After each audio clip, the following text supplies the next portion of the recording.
What's up, Set? Got another little update video for you. I'm trying to make this video as much of like a community channel as possible. I'm doing a ton of work right now on the Discord side. I'm going to be revamping the YouTube memberships completely. And just on that, if you do want to be part of the Discord community, that will be closing in a couple of days. It will always be open to everyone that's in there right now. And if you are going to become a YouTube member, you get access in there. But if you are not sure if you want membership yet on YouTube, and that is going to be released with all this other stuff that comes with it, but you definitely want to be in part of the Discord, the Badger HQ, I think we might be calling it. Kind of working on that right now. Go and join the Discord right now. Just go and join it, get yourself in there, start chatting to people, and we'll get that going. But in the kind of main part of that, or the theme of that, I should say, I am trying to just kind of impart as much experience that I'm having as possible. And so you may have seen a couple of videos I made about this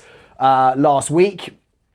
And what I wanted to do actually was give you guys a post gameplay roundup of it. You know, okay, I've opened it, I've unboxed it, I've tested it, I've shown you guys what it can do. I've done my whole exciting part of putting attachments, etc. on it. And now I'm actually going to go and play with it. So I actually played with it this weekend. And so this is going to be my kind of spiel on this, which is the the WellPro WE23. This is the Pocket Cyclone version. And you can get other versions than this. There was actually someone else at the event running another version of this, a slightly bigger version. And he actually had the tracer unit on it that fit and worked. So I was kind of a bit jealous about that. But to give you guys a rundown, I was playing at Fontana Ranch, amazing site, a brand new site that's just opened. A guy called Justice who owns it, has always loved airsoft, kind of wants to turn this place into a field. So it's in the early stages of it has everything there that is going to make this place absolutely insane. He's starting to build out structures, etc. So right now, most of the field I would say is wilderness. You're playing in trees, bushes, climbing hills, valleys, that kind of side. And the kind of town area is apparently what's planned. But this thing actually was really, really good in it. I started off the day playing with my MTW308, the Wolverine. It was good. It worked well. It worked at ranges. I was running 4.6s in it. So it was heavy BB, 4.5s. 4.5s? I think 4.5s, yeah, sorry. 4.5s in it, heavy BBs. They were traveling a good distance. The consistency was good, but it was very windy. There was a lot of wind there on the day. It wasn't that hot, nice, which was quite nice, but it was quite windy. And I actually ended up in the first game putting this in my backpack. So I had my backpack on my back, had my HPA tank in there, was running the line to my MTW308, and then also had the Viper hood from Phantom Gear over the top of me, so didn't really give me away particularly. But because it was in my backpack, in the first game I just didn't get this out. I actually had a lot of long distance engagements, and that was fun and good, but it did kind of give me that same feeling of I want to get in there, I want to run in there, get involved.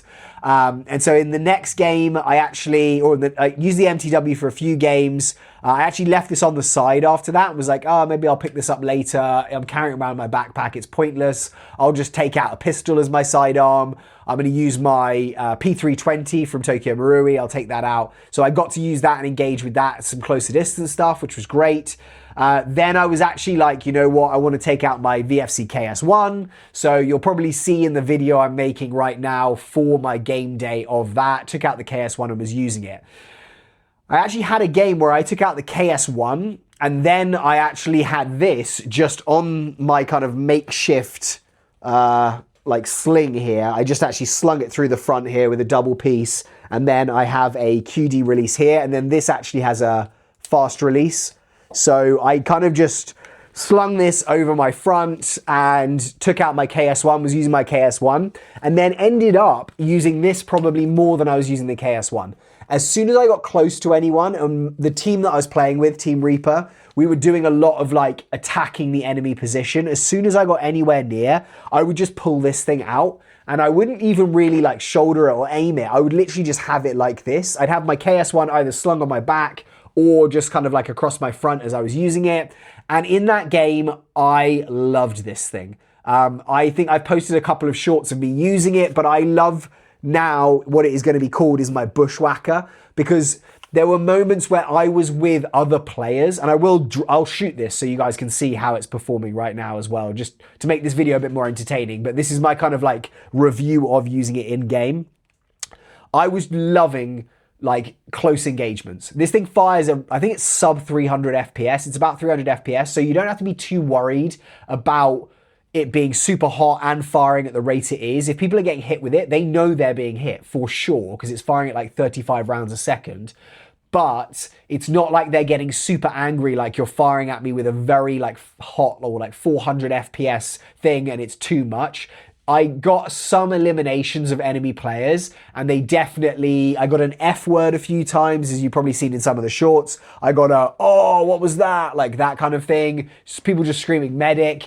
But what I found it was amazing for was that like short to middle distance range when you're outside and you've got undergrowth between you. Because I had a couple of friends I was playing with, and they would have AEGs. They're firing semi-auto, because really with an AEG you're firing semi-auto. This thing doesn't fire semi-auto, and I did run it past the like site owners when I got there. I'm like, can I use this? And they're like, we don't actually limit or kind of stop anything. If you can use semi-auto, we want everyone to try and do that. But if it's an LMG, if it's one of these things which is a 600 round capacity like spring mag like minigun, then you can absolutely use it. And so I couldn't fire this semi-auto. I wouldn't be holding it down and just drilling into someone for like 10, 20 seconds, but I would just be doing bursts of like a like that kind of thing. And it was just really good. And what I love about it, and why I love calling it the Bushwacker, is, as I was saying, a couple of my friends would be firing through the bushes and you don't know, like, did that BB hit a twig?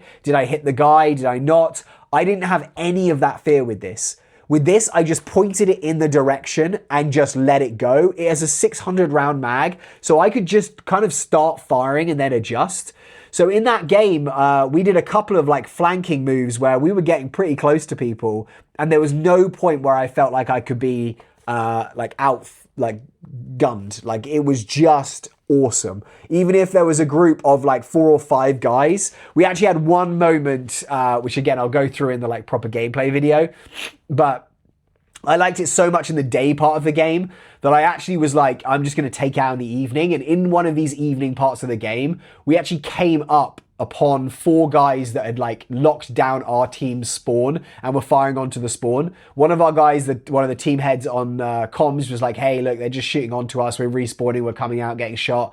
And so me and another guy who I was with basically flanked around the back of them, said, hey, we're going to have a look. We'll come and have a look. We just walked up on them. We had night vision on. They had night vision on, but we just approached them from behind. And I just basically had this pointed at the back of them. I actually walked up and just tapped them on the head and was just like, hey. And they just looked around, saw this thing, and they were like, okay, right, I'm dead. That's it. And we took out 4 guys who were all just like sitting there along the road, completely silently. And I didn't have to worry about, do I have something that's got the range? Do I not? I just took this thing out.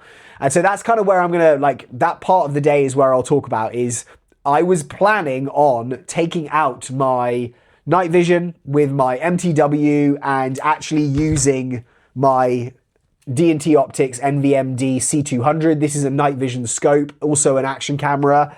And after that early bit, like in the earlier part of the day, I was actually using this on my Wolverine. I was using it in the daylight mode, so it was just like recording like a normal daylight cam and giving me the screen that looked like it was in the day. After that section, I was like, you know what? Screw taking out my MTW or like the KS1. I'm just going to stick this with the night vision on top of this. So I just took off this sight, I mounted the night vision on here, and I actually didn't have this, but I had a PVS, what was it, what am I calling it?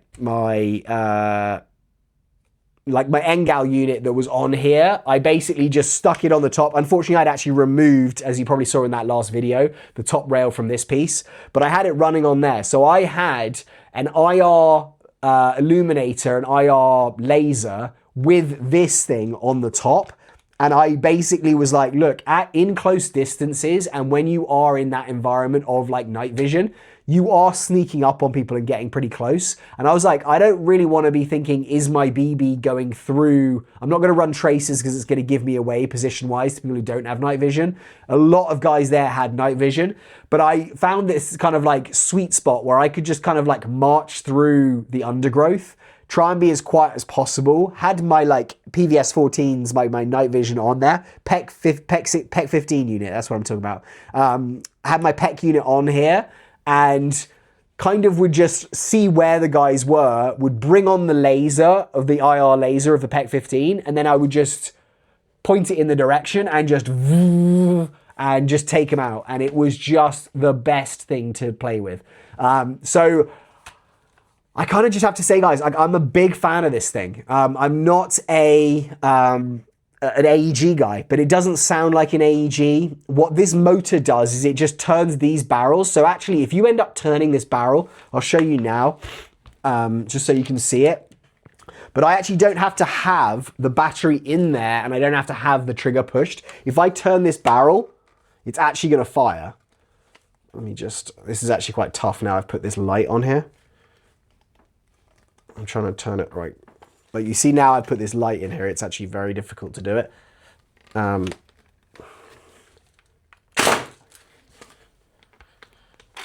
we go. So it's actually firing. If I do that, you can hear there. Yeah, so you can hear that engaging. So it's almost like this weird piston system where the actual thing rotates and actually just recocks itself and fires. So it's actually like, it kind of doesn't sound like a gas blowback, but because it's a minigun, it's actually just really, really cool. Downsides for me is that because I've got this like Pocket Cyclone Bushwacker version, I can't put the tracer unit on it. If I could put the tracer unit on it, I'd be like, this is the best thing ever. Because I want to go and play with this at Battle Lab. It's firing at a very low FPS, so I can use it in close ranges. The other thing I love is that because this magazine is like this, it's a high capacity magazine. Like that has 600 rounds sitting in it right now, but there is very little noise. So it's not like you need a big winder. It's not like you've got an LMG with a box mag that's shaking around all the time. This thing is constantly kind of like compressing because it is a spring just pushing down. I'll do this here so you guys can see it. There is a spring that is just pushing down the BBs into that location. And so because it's doing that, like it's keeping it. So I had 3 of these. I actually ended up only never like having to reload. But you've basically got 600 rounds that will go out at 30 rounds per second plus. It's not got the best range, but it is super consistent. And you can actually adjust the hop up on each one. In the last video, I think I said, oh, that's where the hop up adjustment is. That's not the hop up adjustment. The hop up adjustment is the wheel, this orange wheel on each of the barrels. So you're going to rotate the barrel as I just did. It's going to fire, so be careful where you're pointing it. Then you're going to change that. Then you're going to rotate it, change it. I ran 0.25 gram BBs in here.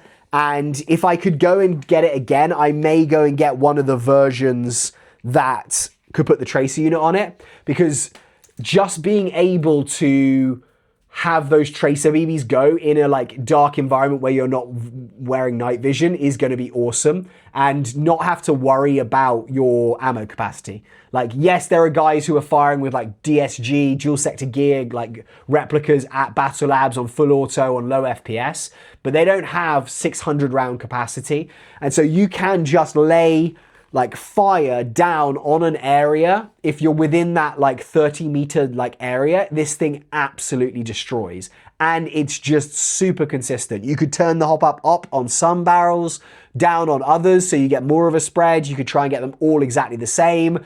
I've got some shorts coming out that I'm posting of using this thing, and I will show you it now.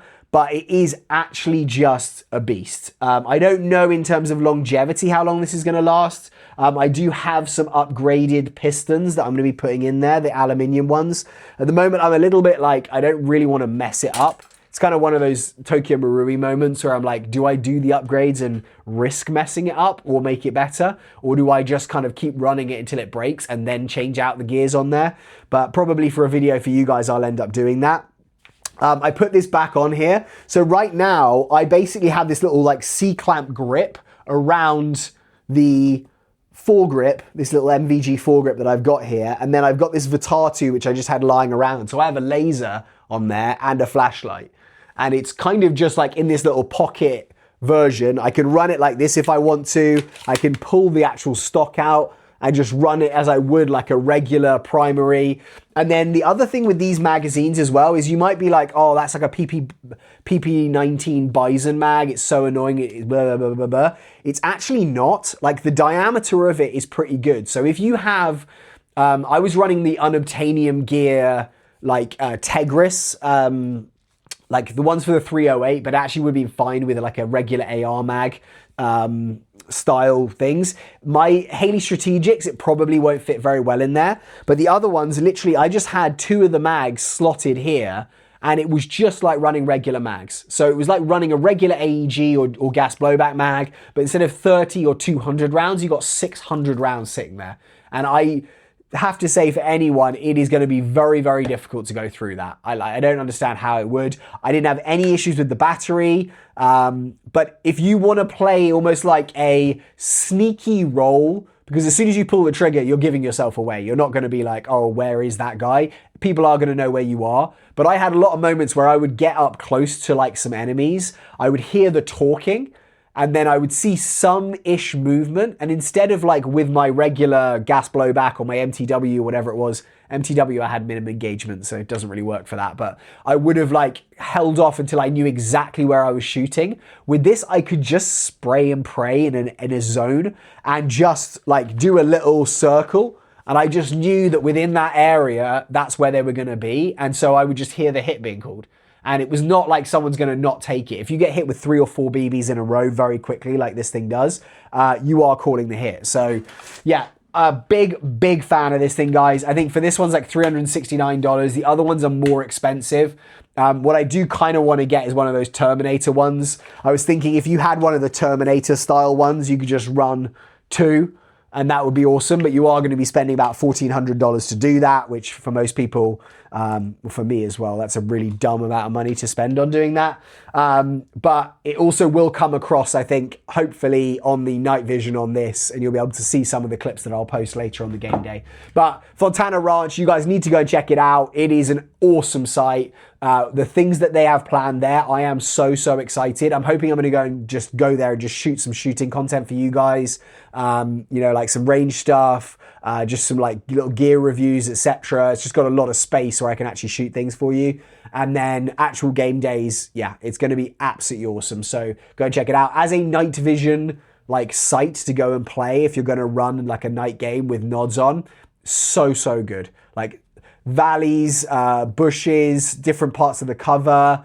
Yeah, I don't know. You need to go and check it out. Like, you'll hear from everyone that was there. It was an awesome event. Anyway, I'm going to finish this up just with dumping, or I'm going to try and, look, I'm just dropping BBs everywhere. You're definitely going to go through a lot of BBs on this thing. I'm going to try and just mag dump this into there. If it starts spraying everywhere a little bit, I may drop it off early, but I thought I'd give you guys a little sign off for this video with one of these. Again, loading it as well. Not tough at all. And then there's no racking. It's good to go. So I just hit that and we're ready. Here we go with this one. If it's going to feed. We actually have an issue, guys.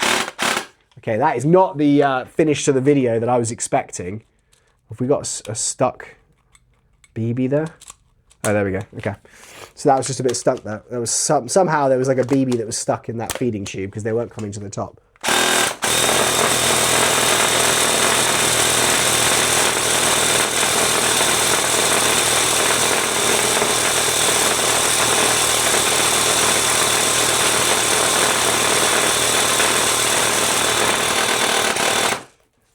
All right, Charlie's there like, what the hell is going on? But you can see the amount of firepower that is condensed into this little thing is absolutely mental. So yeah, if I'm you guys and you just think that you've got any use for this in your game days or whatever it is, go out and buy one. No affiliation, anything like that. I'll put an Evike link, which is going to be the affiliate link, so it will like pass something back to the channel if you go and buy through Evike. But just go and buy one. I think they're absolutely awesome, and I'll keep the updates going, guys. If I have a bad session with it or it breaks or whatever it is, there will be another video. It's part of the community now, so let me know any questions that you have that pop up. Have a great day wherever you are. I will see you all very soon. Goodbye.